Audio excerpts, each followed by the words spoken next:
Tomen asiento y pasemos así al Salmo 22. Estamos en esta serie de los Salmos y hemos llegado las semanas pasadas en el Salmo 22. Y vamos a leer hoy el Salmo 22, verso 6 al verso 11.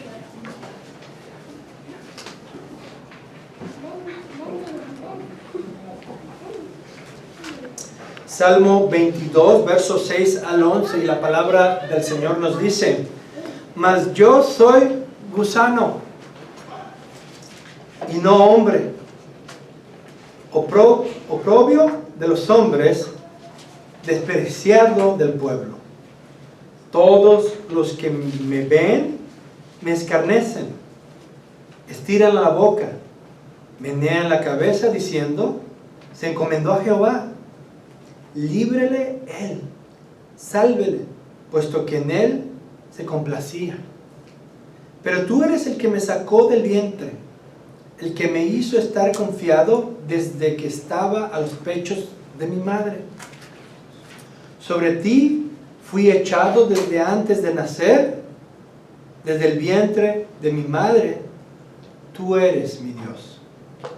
No te alejes de mí, porque la angustia está cerca, porque no hay quien ayude. Oremos. Señor, te damos gracias por este texto que vamos a escuchar el día de hoy. Sabemos que tú eres bueno y misericordioso y que a través de este sermón tú vas a consolar a tu pueblo, vas a instruirlo, vas a guiarnos a toda justicia, a toda verdad. Sobre todo a Jesucristo, para reconocerlo así como Señor y Salvador de nuestra vida. Gracias, Señor, porque tú eres bueno, amoroso y un buen Padre, que nos cuidas y nos proteges, como el texto que hemos leído el día de hoy. Amén. Tú no eres como los demás. Nuevamente, tú no eres como los demás. Esas fueron las palabras de mi abuelita cuando yo tenía aproximadamente unos 12 años. Yo quería salir a jugar con los amigos, íbamos a jugar fútbol, y de repente se paran en la puerta y me dicen: no vas a ir, tú no eres como los demás. Yo me quedé sorprendido y dije: ¿qué querrá decir? Yo quería ir a jugar, quería divertirme con ellos. Tal vez ella nos consideraba de diferente clase. En realidad nunca me expresó por qué me dijo esas palabras. Tal vez consideraba a los demás no de una condición similar a la nuestra, pero sus palabras no tuvieron sentido en mi vida. Yo me identificaba con ellos, yo quería jugar con ellos, yo me divertía con ellos, yo experimentaba un buen momento con ellos. No considerábamos nuestra educación, nuestro estatus social, ni mucho menos nuestros partidos políticos. Lo que queríamos era jugar. Por lo tanto, cuando mi abuelita dijo: no salgas, tú no eres como los demás, o tú no eres como ellos, no tuvo para mí ningún sentido. ¿Por qué? Porque no había un fundamento o un marco que determinara por qué no era como los demás. En realidad, yo me identificaba como los demás. Compartíamos las mismas inquietudes, juegos, malicias. Compartíamos todo. Que mi abuela dijese: tú no eres como los demás, o ellos no son como tú, no tenía sentido alguno para nosotros. Eso también puede pasar con cada uno de nosotros. Si recordamos, por ejemplo, acompáñenme a Efesios capítulo 2, porque ahí vamos a comenzar a ver un fundamento común en el cual nos describe como si somos como los demás. Efesios capítulo 2, podemos leer desde el verso 1, va a describirnos a nosotros como va a describir a los demás. Efesios capítulo 2, verso 1 dice: y Él os dio vida a vosotros cuando estabais muertos en vuestros delitos y pecados, en los cuales anduvisteis en otro tiempo siguiendo la corriente de este mundo, siguiendo la corriente de este mundo. Conforme el príncipe de la potestad del aire, el espíritu que ahora opera en los hijos de desobediencia, entre los cuales también todos nosotros vivimos en otro tiempo en los deseos de nuestra carne, haciendo la voluntad de la carne y de los pensamientos, ¿qué dice el texto? Y éramos por naturaleza hijos de ira, lo mismo que los demás. Pero Dios, ¿qué marca la diferencia? ¿Qué es el fundamento de una frase, tú no eres como los demás? Lo único sería, pero Dios. Porque si Dios no interviene, nosotros seríamos igual que los demás, andando en nuestros delitos y pecados, en nuestra concupiscencia según nuestra carne, la voluntad de nuestra carne, según nuestros pensamientos, somos igual que los demás. Pero Dios, que es rico en misericordia, por su gran amor, ojo, la redención, más bien, el amor precede a su redención. Dios amó, por ende, salvó. No salva y luego comienza su relación en amor, sino más bien porque Él amó, nos redimió, nos salvó. Pero Dios, que es rico en misericordia, por su gran amor, con que nos amó, aún estando nosotros muertos en pecados, nos dio vida juntamente con Cristo. ¿Cuándo? Cuando Cristo resucitó, Él nos resucitó en Cristo Jesús. Obviamente esto luego se aplicó por su gracia mediante la fe en nosotros. Pero Cristo resucitó y resucitó con su iglesia. De esa manera estamos insertados por su amor según su gracia, según su soberanía, en Cristo Jesús. Y cuando el Evangelio fue predicado, vinimos y se aplicó ese principio de vivo estoy en Cristo Jesús. Muerto en delito y pecado, en Cristo Jesús fui resucitado. Por lo tanto, entiendo que vengo como de los demás en mis delitos y mi condición, pero en Cristo Jesús vivo. Dice, nos dio vida juntamente con Cristo. Y ojo lo que dice Pablo ahí. Por gracia soy salvos. No hay un mérito de nosotros, es la gracia de Dios revelada en Cristo Jesús. Por gracia sois salvos. Y juntamente con Él, Cristo, nos resucitó y asimismo nos hizo sentar en los lugares celestiales con Cristo Jesús. ¿Crees en Cristo Jesús? ¿Dónde estás sentado hoy? Pues sí, estás en una silla, en una banca, pero según el diseño y el propósito de Dios está juntamente con Cristo. ¿Ven el texto? Cristo resucitó con su iglesia que está sentada juntamente con Cristo y está reunificando por medio del Evangelio a todos aquellos pecadores que se van a manifestar ser la iglesia del Señor. Nuevamente el verso 6. Juntamente con Él nos resucitó y asimismo nos hizo entrar en los lugares celestiales con Cristo Jesús, para mostrar en los siglos venideros las abundantes riquezas de su gracia en su bondad para con nosotros en Cristo Jesús. Por lo tanto, tú no eres como los demás, necesito un fundamento, porque mi abuelita no me lo dio. En realidad yo era como los demás, inquieto, juguetón, malicioso, pecador. No había un fundamento que me distinguiese de los demás. Solamente la fe, la gracia de Dios nos puede distinguir de un mundo en perdición.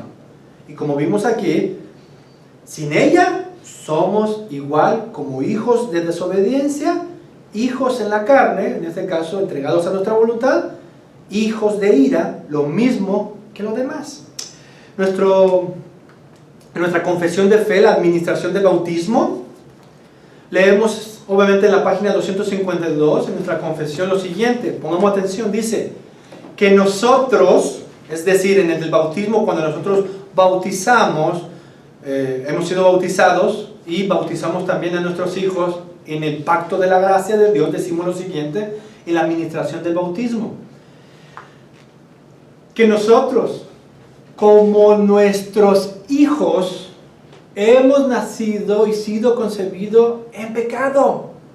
Y por tanto, somos hijos de ira, de manera que no podemos entrar en el reino de Dios a no ser que nazcamos de nuevo.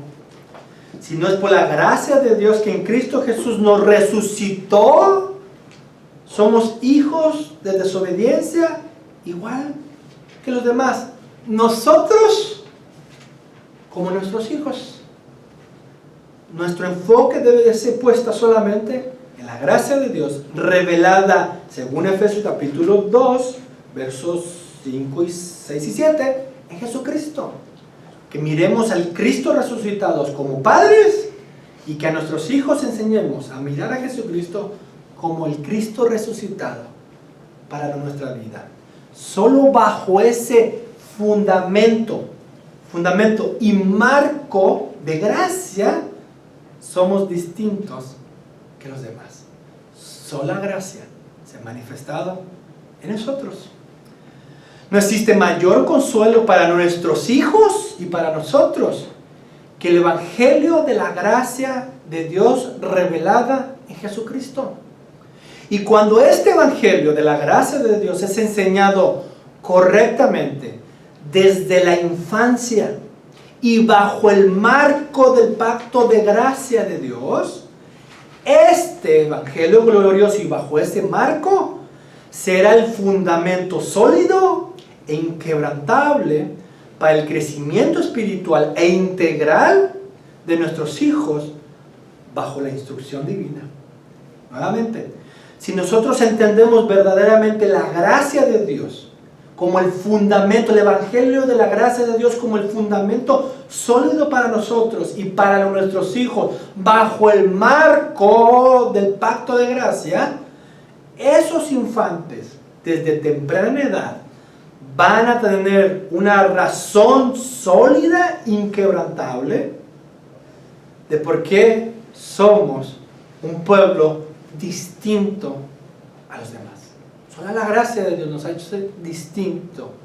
Y eso es lo que vamos a ver en este contexto del Salmo capítulo 22. Pues son solamente padres temerosos en Dios y sus hijos quienes juntos con el salmista pueden decir: desde mi nacimiento tú has sido mi Dios. Acompáñenme nuevamente al Salmo 22 y bajo este título del sermón vamos a exponer los siguientes textos del verso 6 al 11 bajo los siguientes 3 puntos. Este es nuestro mapa para estudiar estos versos del verso 6 al 11. Primer punto, la aflicción de los hijos de la promesa. Vamos a ver la aflicción que ellos tienen. Segundo, el fundamento de los hijos de la promesa. ¿Cuál es ese fundamento y ese marco en el cual deben de ser creados? Y tercero, la seguridad de los hijos de la promesa. Nuevamente, la aflicción, el fundamento y la seguridad. Comencemos con el verso 6 y 8. Comencemos con una burla. La aflicción de los hijos es la burla de los demás. Versos 6 y 8 dice: mas yo soy gusano y no hombre o mujer, oprobio de los hombres y despreciado del pueblo. Todos los que me ven me escarnecen, estiran la boca, menean la cabeza, diciendo: se encomendó a Jehová, líbrele él, sálvele, puesto que en él se complacía. El primer contexto cercano que vemos es la experiencia propia del rey David. El rey David reconoce que tiene enemigos. Él sabe que ha sido ungido.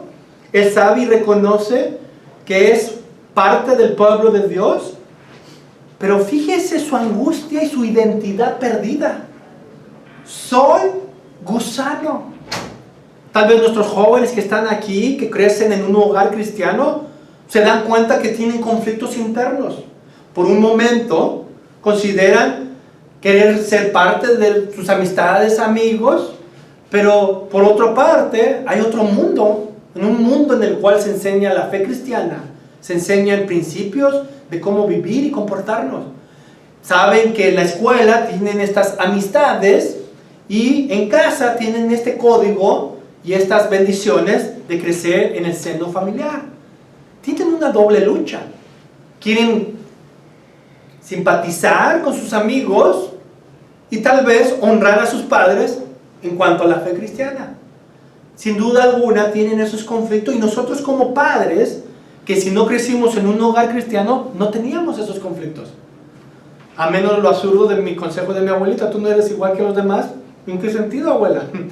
Pero los demás, nosotros, sin una estructura de la fe cristiana, teníamos amistades, convivíamos con amistades, cotorreábamos con los amigos, compartíamos las mismas malicias, inquietudes, y al fin y al cabo no teníamos ese conflicto de identidad.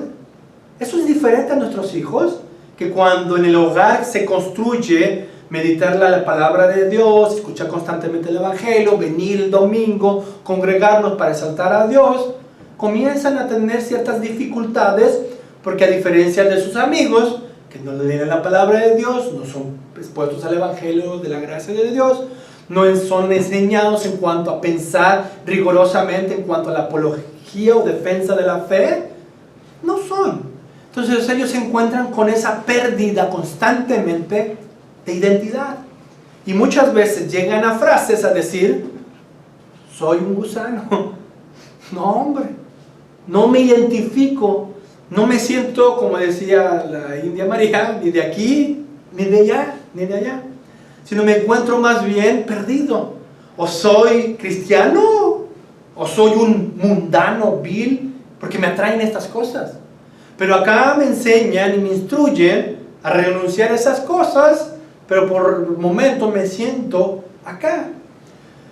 Vemos que el salmista, sin duda, al decir yo soy gusano y no hombre, dice: soy oprobio de los hombres y despreciado del pueblo. Porque si agarro por postura y digo soy cristiano, comienza la crítica de los amigos o de los que nos rodean a señalarnos, a decir: ¿y tú qué te crees cristiano? Y tú dices que ser cristiano, y mira cómo te comportas. Si tú eres igual que nosotros, te atraen las mismas cosas. Vemos constantemente la lucha de ellos. Sin duda, el verso 6 y 8 nos presenta pues esta aflicción del apóstol, del salmista, en cuanto a este peregrinar en esta tierra. Una vez más, la gran articulación poética del salmista se presenta en este salmo. Por un lado, su lamentación, y por el otro lado, una confesión de fe que veremos más adelante. De esta manera vemos que el salmista tiene sus aflicciones, pero en última instancia tiene un fundamento que le va a ayudar a vencer esta aflicción. El salmista se siente humillado y rebajado y despreciado y oprimido, avergonzado e incluso herido. Mientras la crisis inicial era el silencio de Dios, lo vimos la semana pasada, el problema actual es la actitud de las personas que lo ven y se burlan de él, y aquellas personas que están a su alrededor. Al principio tal vez tenía el conflicto de que Dios no me escucha. Hoy escucho a aquellos que me rodean, que se burlan de mí, se burlan de mi fe, se burlan en la condición en la cual me encuentro. La actitud de los que lo rodean complica aún más su precaria condición de salud, pues no solo hacen gestos de rechazo y oprobio, sino que lo desafían teológicamente y cuestionan su vida de fe. Eso lo pasa a nuestros jóvenes. Constantemente son desafiados, retados en cuanto a lo que ellos creen, y desafiados en su manera de comportarse. Su vida de fe muchas veces se ven en constantes aprietos. quieren vivir una vida de fe conforme a lo que han aprendido el domingo y cultivan en la casa, pero también tienen inclinaciones naturales, un corazón o bien que ha sido regenerado y que tienen residuos del viejo hombre y por lo tanto son inclinados al pecado, o que todavía no entienden y por lo tanto están entregados plenamente a sus pecados.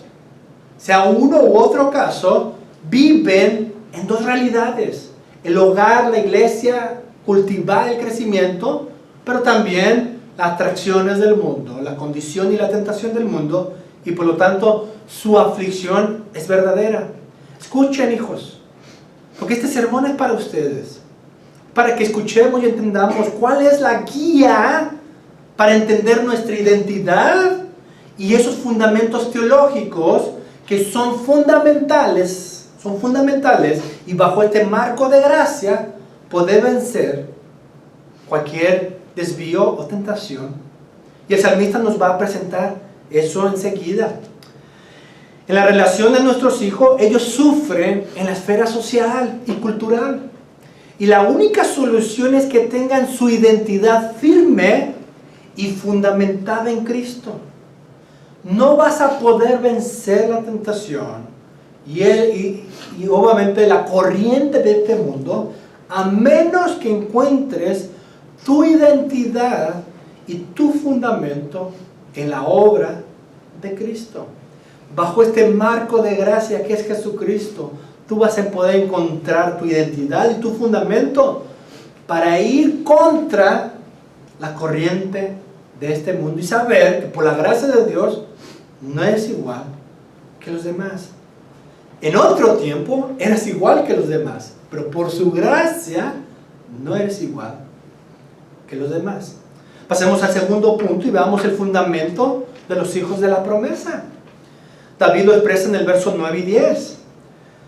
Versos 9 y 10 dice: pero tú eres el que me sacó del vientre, el que me hizo estar confiado desde que estaba en los pechos de mi madre. Sobre ti fui echado desde antes de nacer, desde el vientre de mi madre, tú eres mi Dios. ¿Cuál es el fundamento teológico del salmista ante la burla y la corriente grotesca de sus enemigos que lo atacan y se burlan de él? ¿Cuál es su identidad? ¿Cuál es su firmeza? Tú, Dios, tú eres quien desde el vientre de mi madre me sacó, el que hizo estar confiado desde que estaba a los pechos de mi madre. Sobre ti fui echado desde antes de nacer, desde el vientre de mi madre. Tú eres mi Dios. Ese es su fundamento. Dios es su fundamento. En la Nueva Traducción Viviente dice: sin embargo, me sacaste a salvo del vientre de mi madre, y desde que ella me amamantaba, me hiciste confiar en ti. Me arrojaron en tus brazos al nacer, desde mi nacimiento, tú has sido mi Dios. Tú me hiciste confiar en ti, tú me has protegido, tú me has preservado, tú eres mi Dios. Tú eres mi salvación. El salmista reconoce que ha sido creado por Dios y que desde antes de nacer y durante el proceso de su crecimiento y desarrollo humano, la presencia divina le ha acompañado y le ha guardado. La aceptación de la crisis y de las actitudes impertinentes que lo rodean no le hacen claudicar en su fe. Por el contrario, sirve de plataforma para continuar las declaraciones de seguridad y confianza en su Dios. Cuando ellos se burlen, tú tienes que carbar un poco más profundo. Y esa es la simiente y el fundamento que tus padres te han enseñado, conforme a la Escritura. El Señor ha revelado su gracia en nosotros, hijo. El Señor ha mostrado el Evangelio glorioso de Jesucristo. En el marco de la gracia de Dios naciste tú, en el cual te instruimos en la fe cristiana, te cultivamos en la fe cristiana, para que descubras en Cristo Jesús tu identidad y tu fundamento en Él. No en el mundo y su corriente, sino en Jesucristo resucitado. En Él, Dios nos dio vida en Cristo Jesús cuando lo resucitó. Miremos a Cristo, confiemos en Él y de esa manera tenemos el argumento contra la corriente de este mundo. Por lo tanto, en base a estos textos y esta proclamación del salmista, quiero darte unos textos sobre nuestra identidad en Cristo, a ti como padre, pero también particularmente a ti como hijo. Primeramente, en Cristo Jesús, resucitados en Cristo Jesús. Esto ocurrió verdaderamente y objetivamente. Esto se aplica subjetivamente cuando por la fe ponemos los ojos en Cristo Jesús, pero objetivamente somos hijos de Dios. Subjetivamente se aplica cuando entendemos estas verdades y me identifico con Cristo. Juan 1:12 dice: a todos los que le recibieron, a los que creen en su nombre, les dio la potestad de ser hechos hijos de Dios. Hay una realidad objetiva cuando Cristo resucitó, en Él fuimos resucitados. Hay una verdad y realidad subjetiva cuando yo entiendo y recibo la palabra de Dios. Soy hijo de Dios. ¿Por qué? Porque en Él he sido insertado. Cristo es mi gracia, mi justicia, mi salvación. También somos, nuestra identidad en Cristo es que somos herederos de Dios. Romanos 8:17. Si somos hijos, somos también herederos. Herederos de Dios y coherederos con Cristo. Porque Cristo ha sido, más bien, en Cristo hemos sido insertados. Todas las promesas a Cristo son nuestras promesas. Somos coherederos con Cristo. Si tu identidad es Cristo, todas las promesas a Cristo son tus promesas por estar unido a Cristo.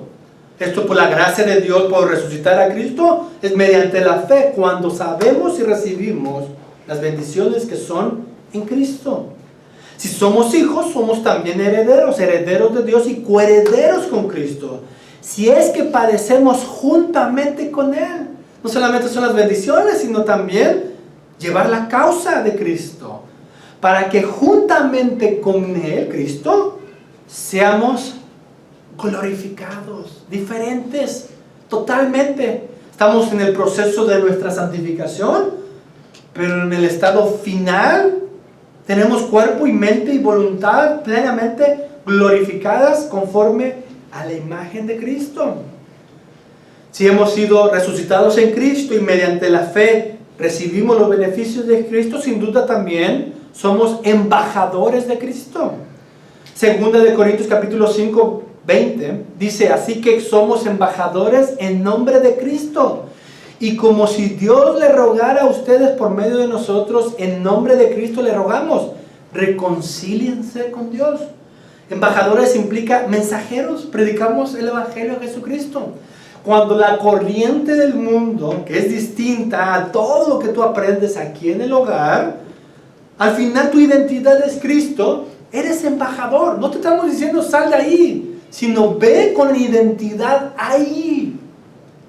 Eres en Cristo Jesús resucitado, vas con una mente resucitada en esas circunstancias, haciendo defensa de la fe, predicando a Jesucristo, tu Rey y Señor.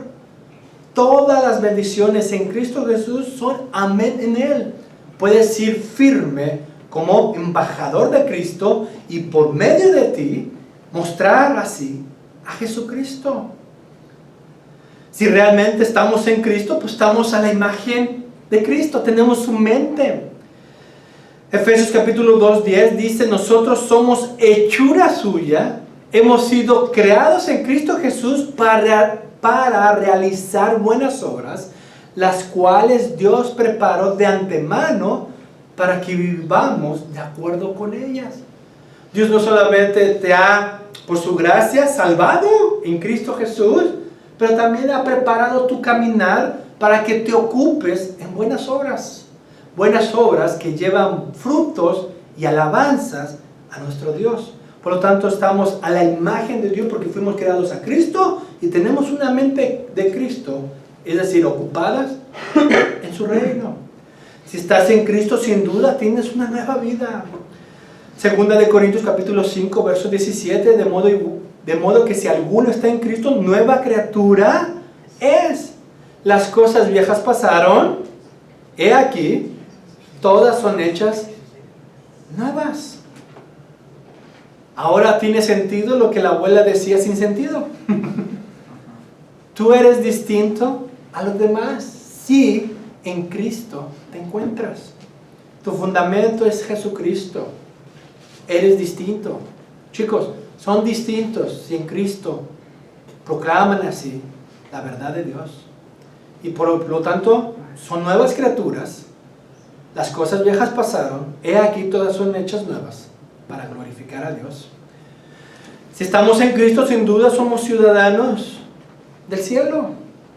Manifiestan su ocupación y sus deberes aquí en la tierra. Pero recordemos, nuestra verdadera ciudadanía trasciende los límites que el Estado y el gobierno pone aquí, que con nuestro pasaporte nos ponen. Porque nuestra ciudadanía es del cielo y por lo tanto, según en Cristo, herederos de la tierra. Entonces, ideas que no le gustan a Trump. Pero vemos que nuestra ciudadanía es celestial y no tiene límites, es un pasaporte abierto. Y según Filipenses capítulo 3, verso 20, nuestra ciudadanía está en los cielos, de donde también esperamos al Salvador, el Señor Jesucristo. Entonces, si antes considerabas que me siento limitado en la fe cristiana, yo quisiera estar en el mundo. No, renueva tu pensamiento. Si estás en Cristo Jesús y tu Padre ha mostrado su gracia, es que la gracia continúa también en la siguiente generación. Todas estas promesas te deben de guiar a Cristo Jesús, encontrar identidad y de esta manera saber que tu ciudadanía trasciende a los límites de aquí. Regresas como embajador a lo social, cultural y en el entorno escolar con una mente cristiana, presentando la causa de Cristo, exaltando a Jesucristo como Señor y Rey y confrontando. Pero ojo, Dios nos da la victoria en Cristo Jesús, no solamente a ti, sino a tus amistades, porque eres instrumento, como aprendimos hoy en la mañana, para la conversión de otros. A través de la exposición de la palabra de Dios, sea evangelizando o defendiendo la fe, son instrumentos de conversión a otros. ¿Realmente amas a tus amigos? Tienes que predicar a Jesucristo. Si eres tan indiferentes al destino de ellos, vas a callar y sabrás que el destino final de ellos es condenación eterna. Cristo es la respuesta. Y Dios te ha equipado en un hogar cristiano para cultivar tu ciudadanía en los cielos y predicar como embajador de Cristo aquí en la tierra. No solamente tenemos ciudadanía celestial, sino sabemos, como hemos leído, hemos sido resucitados en Cristo Jesús. Estamos a la diestra de Dios Padre en Cristo Jesús. Simultáneamente, espiritualmente, nuestra cabeza, Jesucristo, está sentado a la diestra. Nosotros como sus pies estamos aquí en la tierra. Por lo tanto, estamos resucitados en Cristo Jesús. Efesios 2, 4, 5, el texto que leímos, aún estando nosotros muertos en pecados, nos dio vida juntamente con Cristo. Por gracia sois salvos. Y juntamente con Él nos resucitó, y asimismo nos hizo sentar en los lugares celestiales con Cristo Jesús. Si estamos en Cristo Jesús, somos hijos de la luz. Primera de Tesalonicenses 5:5. Todos ustedes son hijos de la luz e hijos del día. No somos de la noche ni de la oscuridad. Tú eres luz en tu escuela, en tu clase, en tu familia, tus amistades, tus amigos e incluso en el videojuego cuando te conectas online. Tú eres luz, no oscuridad. Si en Cristo Jesús estamos. Si en Cristo Jesús estamos es porque hemos sido unidos y por ende somos todas estas bendiciones. Gálatas 3, 26 a 27. Pues todos sois hijos de Dios por la fe en Cristo Jesús. Porque todos los que habéis sido bautizados en Cristo, de Cristo estáis revestidos. Si los padres están introducidos en este sacramento del bautismo, se va a manifestar todas estas promesas mediante la fe. No es un esfuerzo, no es a través de algún sacrificio, sino poniendo tus ojos constantemente en Cristo Jesús. Si has sido bautizado en un hogar cristiano y cultivado, pon tus ojos en Cristo Jesús. De esa manera mostrará que estás unido con Cristo Jesús para anunciar y llevar el Evangelio de Jesucristo. Ojo, chicos, si estás en Cristo Jesús, eres libre en Él. Sin Cristo Jesús somos esclavos de nuestros pecados. Pero en Cristo Jesús somos libres. Gálatas 5:1. Manténganse pues firmes en la libertad con que Cristo nos hizo libres. Y no se sometan otra vez al yugo de la esclavitud. El pecado destruye y destruirá tu vida, destruirá tu mente e incluso tus recursos. Pero en Cristo Jesús eres bendecido y próspero para llevar así el nombre de Jesucristo a las naciones. Cualquier tierra, cualquier campo, cualquier vocación, cualquier estudio, cualquier ciencia que llegues a estudiar, si estás en Cristo Jesús, eres herramienta poderosa en esta tierra para exaltar a Jesucristo en esas esferas de la vida. Eres libre, no seas esclavo de las ideologías, pensamientos, filosofías absurdas, tontas, ateas del hombre y de la corriente de este mundo. Ten el conocimiento, el poder, la sabiduría, la prudencia, la arma poderosa de refutar todos esos argumentos en Cristo Jesús. Somos en Cristo Jesús más que vencedores. Por último, si estamos en Cristo, somos perdonados. Y el peor mal que podemos tener es el pecado. Pero si estamos en Cristo Jesús, según 1 de Juan capítulo 2, verso 1, dice: les escribo a ustedes, hijitos, porque sus pecados les han sido perdonados por su nombre.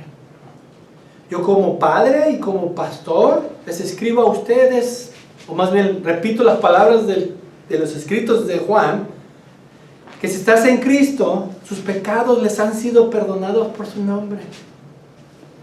Chicos, tienen identidad. Y las frases absurdas de mi abuela, que tú no eres como los demás, sin fundamento y sin ningún marco. Nosotros como padres, y yo como pastor puedo decir, ustedes son distintos a los demás por la gracia de Dios, del Evangelio de Jesucristo. Y esto nos lleva, por último, a la seguridad de los hijos de la promesa. Verso 11. Porque nuestra dependencia es solo en Dios, en su palabra, en su verdad. Y vemos en el verso 11, no te alejes de mí, porque la angustia está cerca, porque no hay quien ayude. Vemos la aflicción constante de los hijos de la promesa. Padre, no seamos indiferentes a las dudas de nuestros hijos. Ellos verdaderamente tienen conflictos. Nuestra identidad debe ser siempre enfocada en el Evangelio de la gracia de Dios, en el marco del pacto de Dios. Esa es nuestra arma para formar la identidad de ellos y su ministerio en el reino de Dios. Y cuando nosotros porque la van a encontrar, sus hijos se van a decir, no sé si soy cristiano o no soy cristiano, van a encontrar esos conflictos. Enseñemos nuestra dependencia en Dios, en su palabra.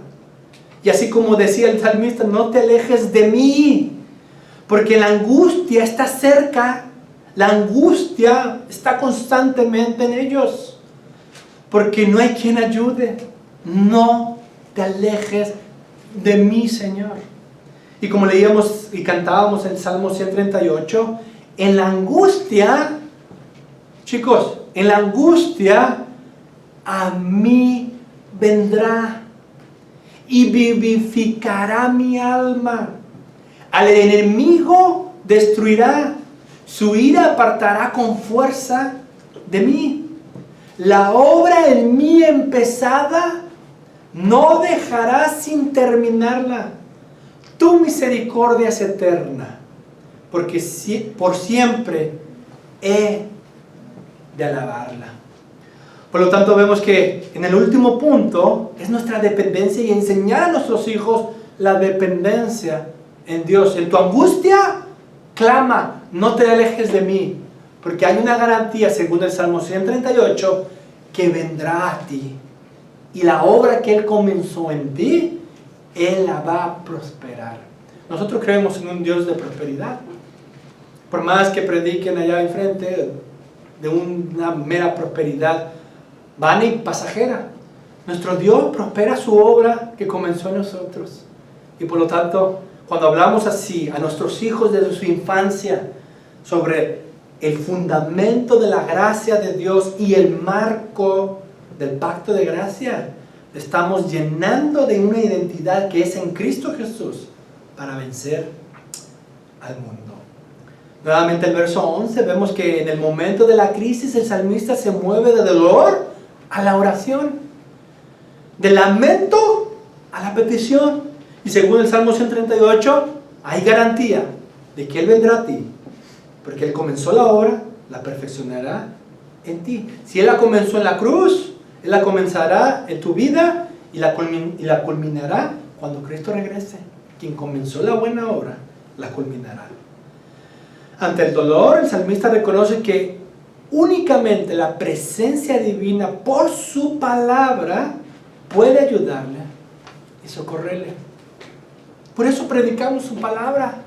Lo hacemos para tu bien, para que la presencia divina de Dios esté constantemente en tu mente, que debe de estar en Cristo.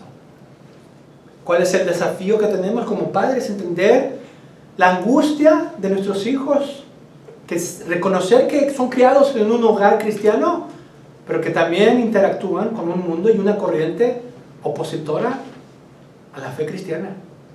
Que debemos de enseñar la identidad que tenemos en Cristo Jesús constantemente, que es nuestro fundamento, y mostrarles la seguridad de dependencia.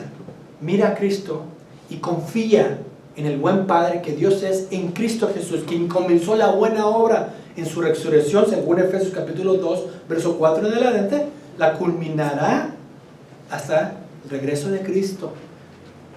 Efesios 2:10.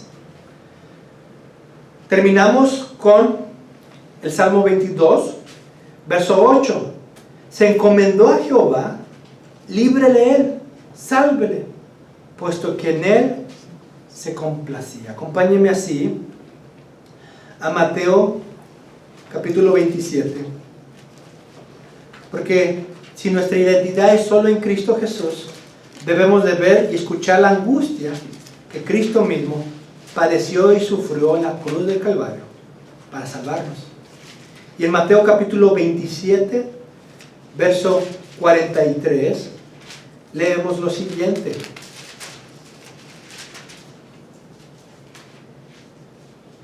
Comencemos del verso 36 para leer su contexto. Y sentados le guardaba allí, verso 37, y pusieron sobre su cabeza su causa escrita. Chicos, carguen su cruz. ¿Y cuál es la causa de Cristo escrita en su cruz? Este es Jesús, el Rey de los judíos. Como cristianos tenemos el llamado de cargar nuestra cruz y seguir a Cristo. Es decir, negarnos a nosotros mismos y tomar la cruz que nos guía a la causa de Cristo, que es mayor que nosotros. Por eso tomamos nuestra cruz, porque la causa de Cristo es mayor que cualquier conflicto, cualquier problema. Dice el verso 38, entonces crucificaron con Él a dos ladrones, uno a la derecha y otro a la izquierda. Y los que pasaban, le injuriaban, meneando la cabeza y diciendo, tú que derribas el templo y en 3 días lo reedificas, sálvate a ti mismo. Si eres hijo de Dios, desciende de la cruz. ¿Cuál fue el ataque, el dardo que dieron estos que se burlaban? Su identidad. Si eres hijo de Dios. ¿Se acuerdan el eco de Satanás? Si tú eres el hijo de Dios. ¿Cuál es el ataque constante de los enemigos de Dios? tú dices ser cristiano. Si eres cristiano, si eres hijo de Dios, haz esto. Tú no tienes que cumplir las exigencias así de la corriente del mundo. Tú tienes que derrumbar esas corrientes del mundo por la verdad de Dios. Dios es tu Padre en Cristo Jesús. Y así como Dios se presentó como Padre en ese instante, lo veremos más adelante, de nuestro Señor Jesucristo, Él es tu Padre por su gracia en Cristo Jesús. Dice el verso siguiente: de esta manera, también los principales sacerdotes, escarneciéndole con los escribas y los fariseos y los ancianos, decían: a otro salvó, a sí mismo no se puede salvar. Si eres el Rey de Israel, descienda ahora de la cruz y creeremos en él. 43. Confió en Dios, líbrale ahora si le quiere, porque ha dicho: soy hijo de Dios. Lo mismo le injuriaban también los ladrones que estaban crucificados con él. No sabemos en qué entorno o amistades tendrán, pero siempre encontrarás la antítesis de la fe cristiana, la antítesis, lo contrario a la fe cristiana. Si tu identidad es en Cristo, tú debes de decir: soy hijo de Dios, a pesar de esos conflictos, y confiar en tu buen Padre, que comenzó la buena obra, la perfeccionará en ti. Oremos. Señor, te damos gracias porque tú eres misericordioso y instruyes a tu iglesia en todos los aspectos. No solamente a nosotros como padre y creyentes, sino incluso en nuestros hijos, con sus dudas y sus luchas. Tú has revelado así tu palabra para instruir a tus corderos. Fueron tus palabras de nuestro Señor Jesucristo a Pedro: apacienta a mis ovejas, apacienta a mis corderos. Señor, he sido un instrumento solamente para hablar a tu palabra y hablar a tus corderos. Señor, santifícalos, que entiendan su identidad en Cristo Jesús y que digan: soy hijo de Dios, por ende serviré la causa de Cristo. Gracias, Señor, por lo bueno que tú eres y lo misericordioso que tú eres en Cristo Jesús. Amén. Catecismo de Heidelberg, Día del Señor 10. Tenemos el eco de la Iglesia del Señor a lo largo de la historia y lo que hemos profesado en este hermoso Día del Señor. Tenemos dos preguntas y es sumamente importante, porque si decimos que Dios es todopoderoso y que Dios es nuestro buen Padre soberano, su providencia es su poder presente, continuo en cada instante. Está presente, protegiendo, cuidando a su pueblo. Y dice en el Día del Señor 10, pregunta 27, ¿qué es la providencia de Dios o la providencia divina? Y nuestra respuesta confesional es la siguiente: es el poder de Dios omnipotente y presente en todo lugar, por el cual sustenta, gobierna el cielo, la tierra y todas las criaturas de tal manera que todo lo que la tierra produce, la lluvia y la sequía, la fertilidad y la esterilidad, la comida y la bebida, la salud y la enfermedad, riquezas y pobrezas, y finalmente todas las cosas, no acontecen sin razón alguna como por el azar, sino por su consejo y voluntad paterna. Vemos aquí lo que estudiábamos ayer en el seminario: porque Dios es y Él ha creado, se sigue que todo está bajo su control.